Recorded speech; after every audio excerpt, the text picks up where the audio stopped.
Sino ang kumabog? Sino ang naligwak sa aking weekly top 5? Magkakaalaman na. Hello, Cruellas! Mabuhay! This is Gaysel Ortega and welcome back to my YouTube channel.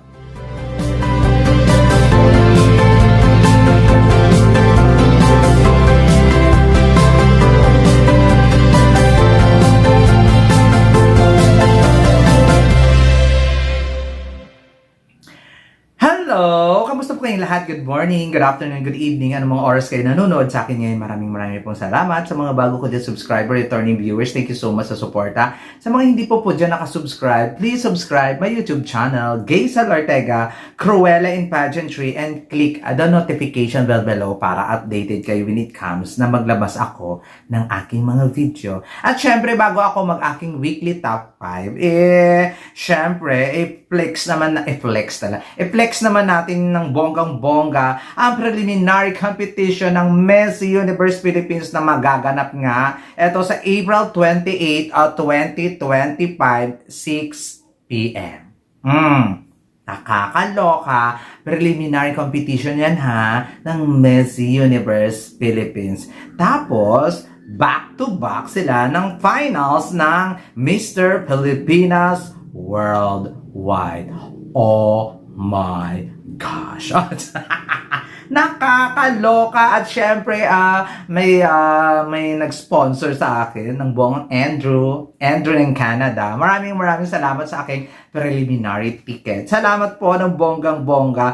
At syempre, i-flex din natin yung host. Nakakawindahang. Ang host, ang female host sa Miss Universe Philippines Finals ay si Miss Gabby Garcia. O, diba? Hosting job talagang kabog naman talaga to si Gabby Garcia. So, let's see kung ano ang kaya niyang may offer. At ang male host po ay si Zian Lim.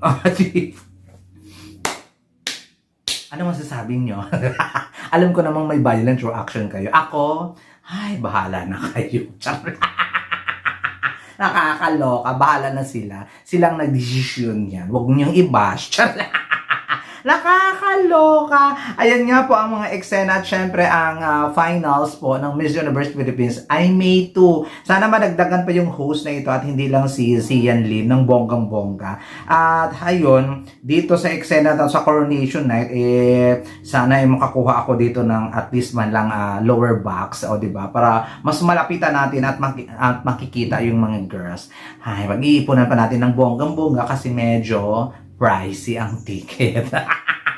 Nakakawindang. By the way, eto na ang aking weekly top 5 na inaantay ninyong lahat. Last week, number 1 ko, Atisa Manalo. Number 2 ko, Taguig. Number 3 ko, Laguna. Number 4 ko, Pasay. And number 5 ko, Cebu. Sino kaya ang pumasok sa aking weekly top 5? Nakakaloka. Nakakaloka. Wala pa akong sinasabi. Ngayon, bukod doon sa mula nung press presentation hanggang dito sa eye color yung judgment ko ha. Ng bonggang-bongga. So, ang kumabog at pumasok sa aking number 5. Nagbabalik siya sa aking number 5. Si Niloan Laguna, Iliana Marie Aduana. Talagang nice ang kanyang eye color. Tapos iba pang mga photoshoot eksena, bongga. Sana ituloy-tuloy na girl, iangat ang sarili hanggang makuha ang corona. Yun talaga. But so far, number 5 siya sa aking listahan. Apakataas. O, diba? So, sa inyo, anong placement ni Niloan Laguna sa palagay nyo so far? Makukuha ba niya ang corona? For me, number 5 siya sa aking weekly top 5. My number 4 sa aking listahan. Bumaba siya ng 1 spot. Laguna, Eloisa Haud. O, diba? Sa Eloisa Haud, kabog naman ang kanyang eye color kineme at ibang mga photoshoot. And hopefully, patuloy siyang umangat. Medyo nalulukob siya ngayon for today's video this week. But still, isa talaga siya contention at isa talaga na pwedeng pangabog etong si Laguna Eloy sa haon. Consistency lang siguro sa mga inilalabas na materyales at sa kanyang mga pa-eksena. But still, number 4 is not a bad.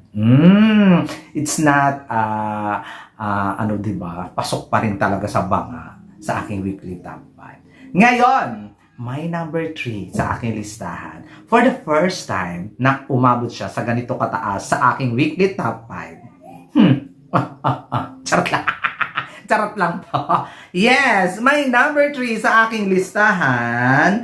Winwin Marquez ng Muntinlupa City. O, diva? Sabi ko sa iyo, laban lang. Consistent yung lola mo. Di consistent din yung pagtaas. At ngayon, nasa number 3 na nga siya. At malay mo, next week, after Holy Week, number 1 na siya. Abangan nyo ang pagwindang at pagwasak ng mga pangarap ninyo ni Winwin Marquez. Ayan, nakakaloka. At wala naman talaga akong eksena at masasabi sa performance. Alam naman ninyo ang aking hinaing about inclusivity, but still, tingnan natin yung performance at kabuuhan. Winwin Marquez at my number 3 from Muntinlupa. Ngayon, pasok na tayo sa aking number 2. Sino kaya? Sino kaya? Napag-isipan nyo na ba? Number 2 sa aking listahan. Number 2 din sa aking Eye Color Plus Shampoo. Katrina Ligado ng Taguig. Wala nang iba. Sila parang kakaloka talaga yung beauty ng batang ito. Nakakainis. Nakakainis yung gandang walang anggulo. Kakaloka, ang ganda talaga. Ang ganda ng mga pasabog, ang ganda ng mga eksena, ang ganda ng mga materyales. Wala kang kailangang hilingin pa. Kabog na kabog sa aking number 2, sa aking weekly top 5. Katrina Ligado ng Taguig. At syempre, ang aking number 1 for this week, bago ang Holy Week, eto na talaga, eto na, number 1 sa listahan, Maria Atisa Manalo ng Quezon Province. At talaga lang naman, mukhang wala pang makakawindang sa kanya at wala pang lukob sa kanya sa number 1. Talaga ipinapakita niya yung mga materyales, mga eksena, lahat ng mga pasabog ng lola mo. Simplihan, pero bongga. Authenticity is real. At eto na talaga ang tunay na Atisa Manalo. At may number 1, weekly top 5 yan ha. Charot. Weekly top 5 yan ha. Number 1 talaga, Maria Atisa Manalo. Mukhang konting pihit pa kay Taguig para ma-eksenahan niya si Atisa Manalo sa number 1. O kaya kay, Muntinlupa. Konting push pa to the limit. Tingnan natin kung malay mo, after Holy Week, Taguig na pala at Muntinlupa ang naglalabanan sa top spot. At si Atisa ay naligwak. Tingnan natin kung ano ang kaya nilang mai-offer sa ating mga pageant fans and pageant enthusiasts. Diba? Number 1, again, sa aking listahan, Quezon Province. Number 2, Taguig. Number 3, Muntinlupa. Number 4, Laguna. Number 5, Siniloan, Laguna. Sino kaya ang number 6 to number 10? Watch this!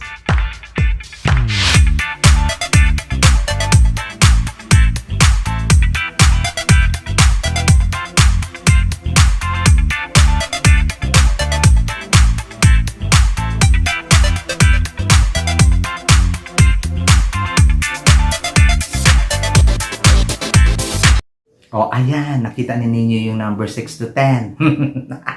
So, ano ang masasabi ninyo? Comment down below lang. Parang bongga. Diba? Maraming salamat sa laging pagsuporta sa akin. This has been Gazel Ortega. Hanggang sa muli po. Hanggang sa muling top 5. Next week. Paalam.